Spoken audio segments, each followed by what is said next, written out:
నాయకులు, తెలుగుదేశంని ముందు తరంకి నడిపిస్తున్న యువ నాయకులు శ్రీ నారా లోకేష్ గారికి, వేదిక పైనున్న తెలుగుదేశం పెద్దలకి, తెలుగు మహిళలకి, తెలుగుదేశం కార్యకర్తలకి, తెలుగుదేశం నాయకులందరికీ పేరు పేరున నా హృదయపూర్వక నమస్కారం. ఈ వేదిక పైన ఉన్న జనసేన నాయకులకి, పిఐసి చైర్మన్ నాదెళ్ల మనోహర్ గారికి, ఇక్కడికి వచ్చేసిన జన సైనికులకి, సభకు మద్దతుగా వచ్చిన వీర మహిళలకి నా హృదయపూర్వక నమస్కారం. మా సోదరులు, సోదర సమానులు శ్రీ నందమూరి బాలకృష్ణ గారికి నా ప్రత్యేక నమస్కారం. ఈ సభని, యువకులని సభ ఇలా జరుగుతుంది, నన్ను ఆహ్వానించాలని ప్రతిపాదన వచ్చినప్పుడు నేను నాదెళ్ల మనోహర్ గారికి ఒకటి చెప్పాను. 220 రోజుల పైచిలుకు పాదయాత్ర చేసి 3000 కిలోమీటర్ల పైగా నడిచి 97 నియోజకవర్గాలు ప్రత్యక్షంగా అక్కడున్న ప్రజల కష్టాలన్నీ, సాధక బాధలు తెలుసుకొని, ఇది లోకేష్ గారి రోజు, ఇది ఆయన రోజున ప్రత్యేకించి ఆయనే ఉండాలి తప్ప ఇంకా వేదిక పైన నేను ఉండడం సబబా అంటే కాదు, మీరు ఖచ్చితంగా ఉండాలి అని లోకేష్ గారు మనస్ఫూర్తిగా నన్ను ఆహ్వానిస్తే 4 దశాబ్దాల సుదీర్ఘ అనుభవంతో ముఖ్యమంత్రిగా, ప్రతిపక్ష నాయకులుగా శ్రీ నారా చంద్రబాబు నాయుడు గారు ఆహ్వానం మేరకు మనస్ఫూర్తిగా నేను ఈ ఆహ్వానాన్ని మన్నించి ఇక్కడికి వచ్చాను. పాదయాత్ర జగన్ గారి పాదయాత్ర లాంటిది కాదు, ఇది బొగ్గలు నిమిరే పాదయాత్ర కాదు, ఇది కష్టాలు తెలుసుకున్న పాదయాత్ర, మాటలతో ఉన్న పాదయాత్ర కాదు, చేతలతోటి చూపించే పాదయాత్ర. అలాంటి పాదయాత్రని చేసిన లోకేష్ గారికి మనస్ఫూర్తిగా నా ధన్యవాదాలు తెలుపుకుంటా ఉన్నాను. ఒకసారి నాకు పాదయాత్ర చేస్తున్నప్పుడు చాలా అసూయ ఉంటుంది. నేను నడుద్దామంటే నాకు నడవనిచ్చే పరిస్థితి ఉండదు.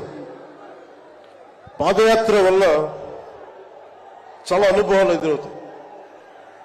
చాలా మందితో సాధక బాధలు తెలుసుకోవచ్చు, కష్ట సుఖాలు పంచుకోవచ్చు. అలాంటి అవకాశం నాకు లేనందుకు ఈరోజు నాకు చాలా బాధగా. అలాంటి నాకు రాని అవకాశాన్ని లోకేష్ గారు దిగ్విజయంగా చేయటం, పూర్తి చేయడం నాకు చాలా ఆనందంగా ఉంది. మన ఆంధ్రప్రదేశ్ స్ఫూర్తి భారతదేశానికి చాలా కీలకమైనది. ఈ రోజున భాషా ప్రయుక్త రాష్ట్రాలు ఏర్పడ్డాయి అంటే పుట్టి శ్రీరాములు గారి బలిదానం, త్యాగ ఫలితం. ఆయన స్ఫూర్తి వల్ల ఈ రోజున మనకి భాషా ప్రయుక్త రాష్ట్రాలు ఏర్పడ్డాయి. సో భారతదేశానికి మనం చాలా స్ఫూర్తినిచ్చిన నేల ఇది. అలాగే ఐఏఎస్లు అభిప్రాయంగా పెట్టినప్పుడు నాకు చాలా బాధ కలిగింది.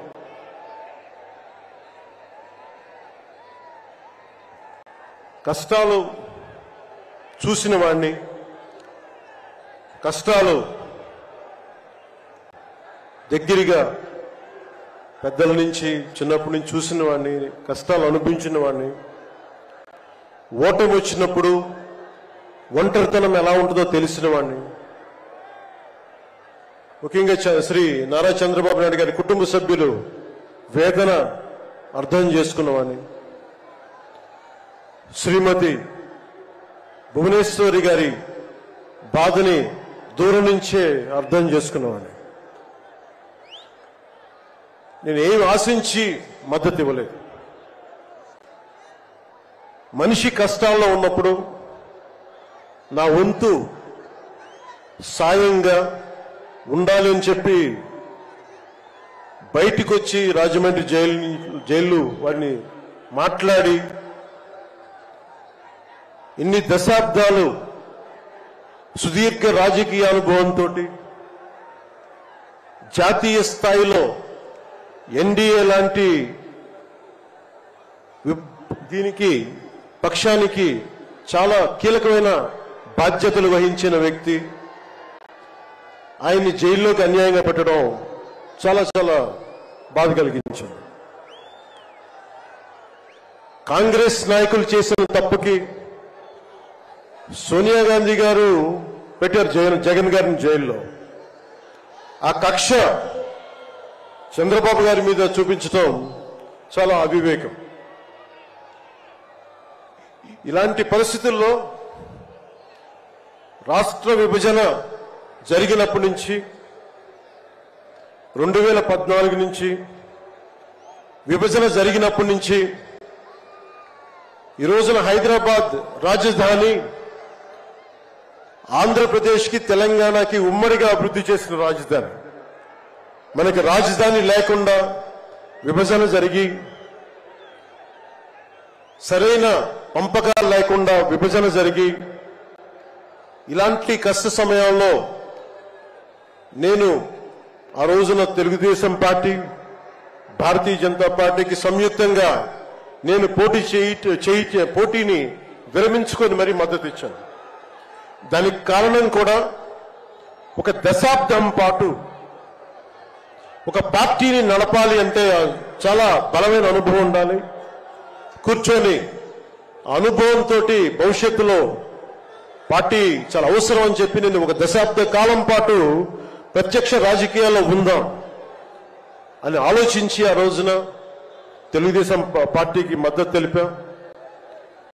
ప్రభుత్వం వచ్చింది ఆ రోజున. దురదృష్టవశాత్తు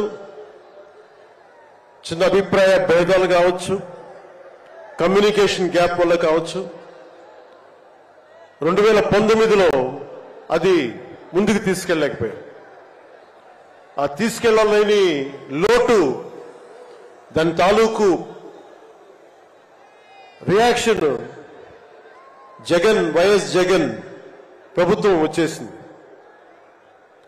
నేను ఏ రోజున కూడా ఒక దశాబ్దం కాలం పాటు చాలా సుదీర్ఘమైన అనుభోగిలో రాజకీయాలకు ఈ ఆంధ్రప్రదేశ్కి కావాలి, నా వంతు కృషి నేను మద్దతు ఇద్దామని ఆ ప్రయత్నంలో మనం మిస్ అయ్యాం. దాన్ని ఈ 2024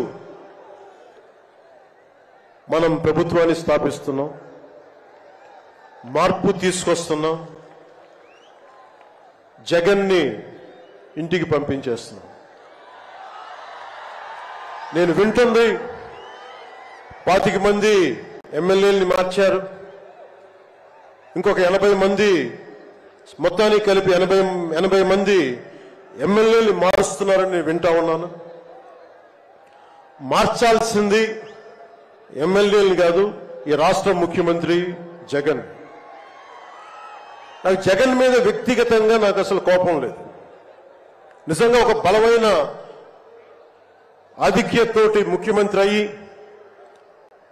ప్రభుత్వానికి ప్రజలకి ప్రభుత్వాన్ని సమర్థవంతంగా నడిపి ప్రజలకి మేలు చేయాల్సిన వ్యక్తి కూల్చివేతలతో మొదలుపెట్టాడు.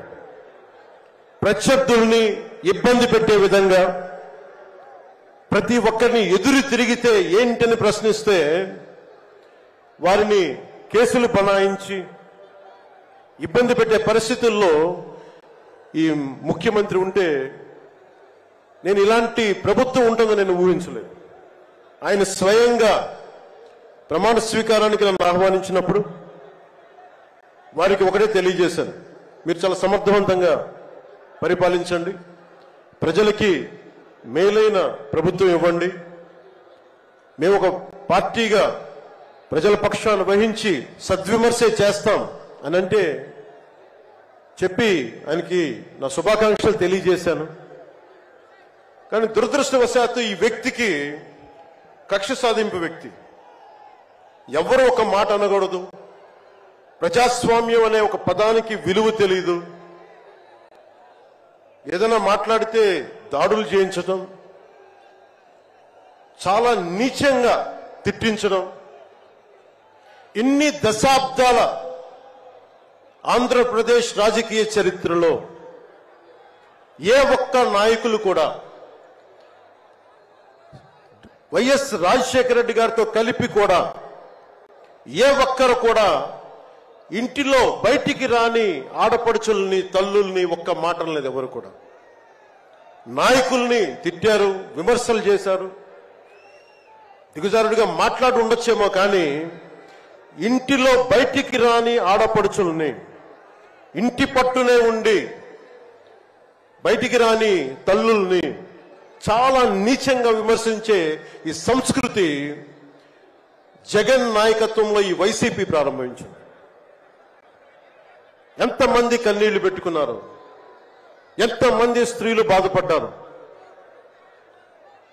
ఒకటే అనిపిస్తుంది, ఈ వ్యక్తికి అడగాలనిపించినప్పుడు ఇంట్లో ఉన్న తల్లికి చెల్లికే విలువ ఇవ్వలేవాడు మన ఇంట్లో ఉన్న ఆడపడుచులకి ఏం గౌరవం ఇస్తాడు?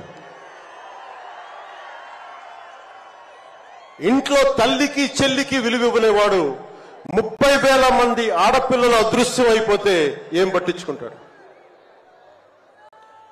మొన్న 22 ఒక సంవత్సరంలోనే ఎన్సీఆర్బీ డేటాలో దాదాపు 10,000 మంది ఆడపిల్లలు అదృశ్యం అయిపోయారు ఒక సంవత్సరంలోనే. నేను మాట్లాడుతున్నప్పుడు డేటాతోటే మాట్లాడతాను.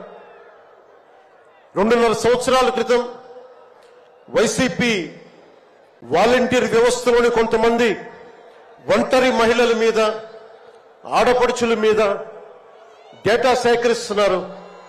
దీని మీద మీరు మాట్లాడండి అని చెప్పి చాలా మంది పెద్ద స్థాయి వ్యక్తులు నాతో మాట్లాడినప్పుడు దాదాపు ఇన్ని వేల మంది, 30,000 మంది పైచులకు ఆడవాళ్ళు అదృశ్యం అయిపోయారు, మీరు మాట్లాడండి అని చెప్పినప్పుడు నేను నమ్మలేదు. కానీ డేటా తెప్పించుకొని చూస్తే నేను గలవెత్తినప్పుడు వైసీపీ వాలంటీర్ వ్యవస్థ మీద ఆ రోజున ప్రత్యేకించి చెప్పాను. యువతకి ఉద్యోగాలు వస్తే చాలా ఆనందించేవాడిని. కానీ కొద్దిమంది వాలంటీర్స్ చేసే ఈ విధానాల వల్ల ఒంటరి మహిళలు, ఒంటరి ఆడవాళ్లు, భర్త లేని వారు చాలా అన్యాయాలకు గురవుతూ ఉంటే అన్నింటికి తెగించి నేను ఎప్పుడు గొంతెత్తినా ఓట్లుని బేస్ చేసుకొని మాట్లాడను, మార్పుని బేస్ చేసుకొని మాట్లాడతాను, మార్పుని ఆధారం చేసుకొని మాట్లాడతాను. వారాహి యాత్రలో ఆ రోజు ప్రారంభిస్తే నా మీద విపరీతమైన దాడులు జరిగినాయి, విపరీతమైన విమర్శలు, కువిమర్శలు అన్నిటినీ భరించాం. చివరికి విశాఖపట్నంలో కూడా నేను ఎయిర్పోర్ట్ నుంచి మనకి పార్టీ కార్యక్రమాలకు వస్తూ ఉంటే పోలీసుల చేత నన్ను రానివ్వకుండా చేసి, ప్రజలు నమస్కారం చేస్తుంటే ప్రతి నమస్కారం చేయడానికి కూడా ఒక ఉన్నత స్థాయి అధికారి చాలా నీచంగా మాట్లాడి కూర్చోమని చెప్పే స్థాయికి వెళ్ళిపోయింది ప్రభుత్వం. పొరపాటు ఆయన పక్కనే స్టాండింగ్ ఇన్స్ట్రక్షన్స్ వస్తూ ఉన్నాయి అధికారికి. పొరపాటున ఆయనకి స్పీకర్ ఫోన్ నొక్కుకుపోయింది అధికారి మాట్లాడుతూ ఉంటాయి. మనందరికీ తెలిసిన మాట్లాడితే అన్ని శాఖలకి మంత్రి అయిన ఒక పెద్ద మనిషి ఆయన గొంతు వినిపిస్తా ఉంది. ముందుకు వెళ్ళనివ్వకండి, కూర్చోబెట్టండి, ఇవన్నీ మాట్లాడుతూ ఉన్నారు ఆయన. నాలాంటి వాడికే ఇలాంటి ఇబ్బందులు వస్తే సగటు మనిషికి ఎలా ఉంటుందో మీరు ఆలోచించండి.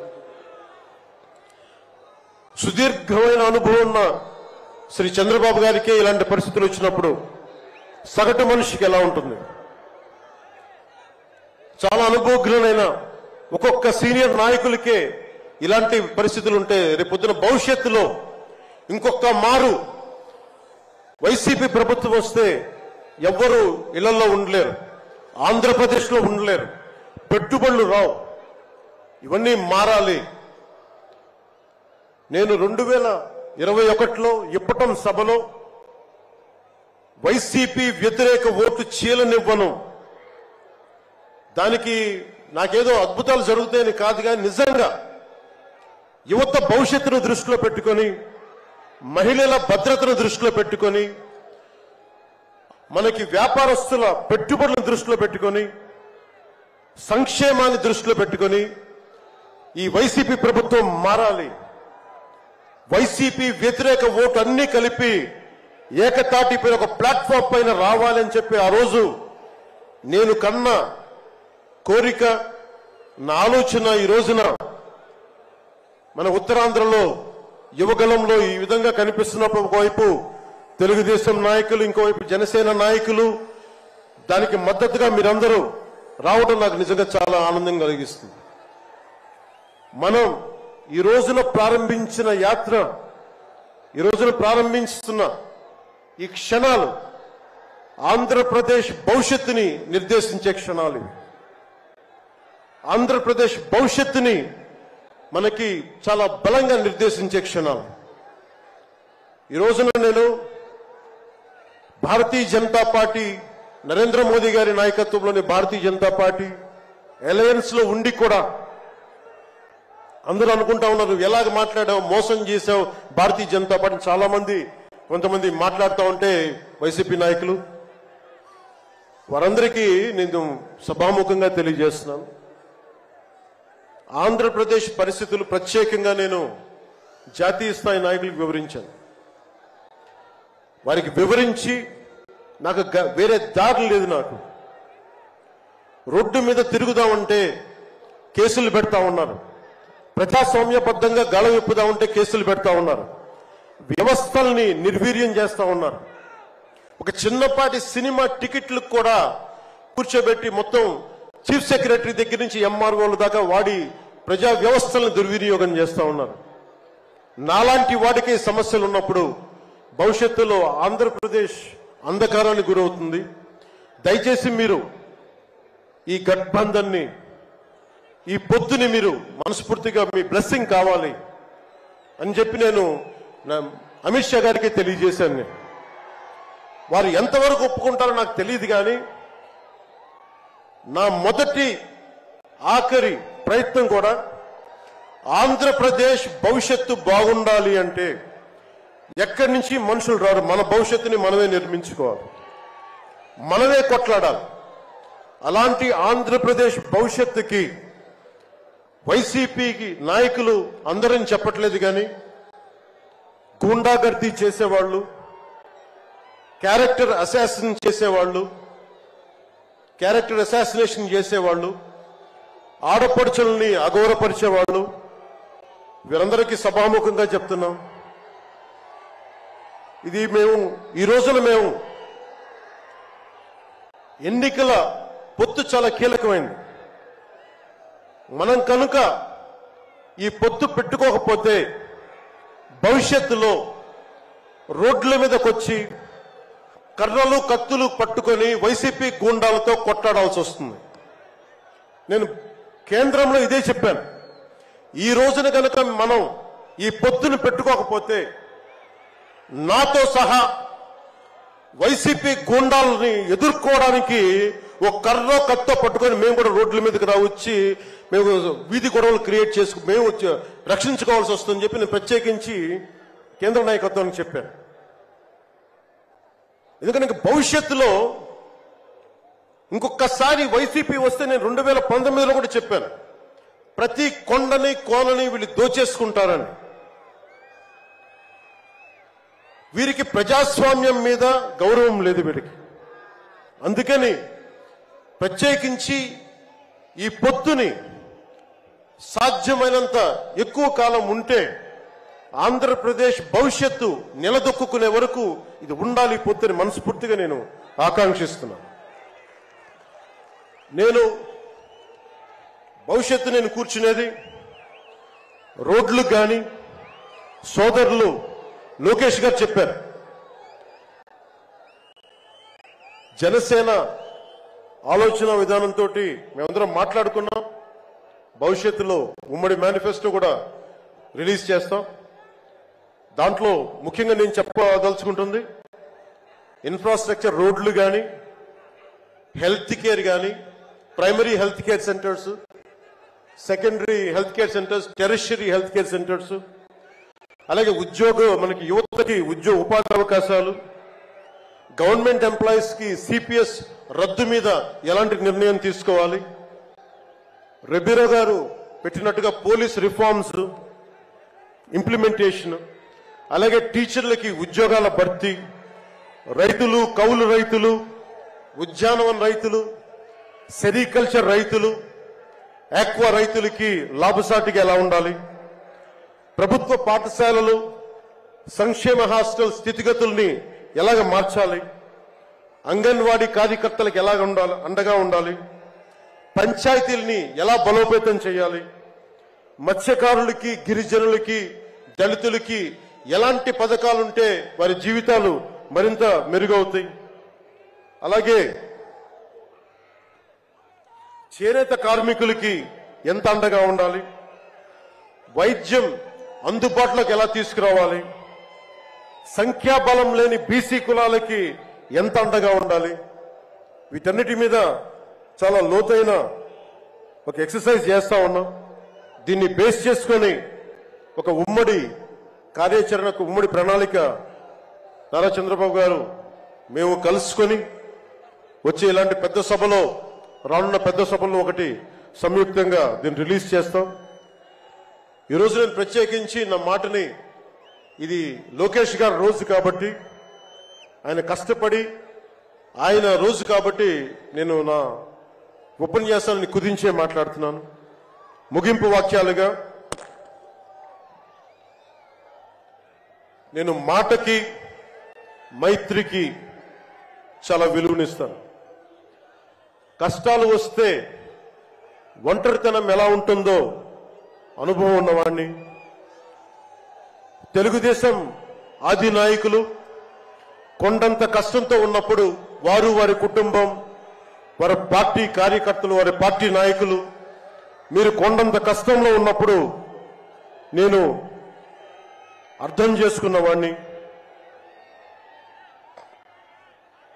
వ్యక్తి ప్రయోజనాలు, వర్గ ప్రయోజనాలు, పార్టీ ప్రయోజనాలు అన్నిటినీ దాటి ఒక తోటి మనిషిగా, ఒక సాటి మనిషిగా నేను మీకు అండగా నిలబడ్డాను. దాన్ని ఏమి ఆశించి చేయలేదు. నేను ఆశించిందల్లా 5 కోట్ల మంది ఆంధ్రప్రదేశ్ ప్రజల భవిష్యత్తుకి బలంగా నిర్మించడానికి మనం సంయుక్తంగా కలిసి రావాలని ఒక ఆలోచన తప్ప నేను ఏ ఆలోచన పెట్టుకోలేదు. ఈ మైత్రి, ఈ స్ఫూర్తి అందరూ సమిష్టిగా వచ్చే చాలా సంవత్సరాల వరకు దీన్ని కాపాడుకోవాలని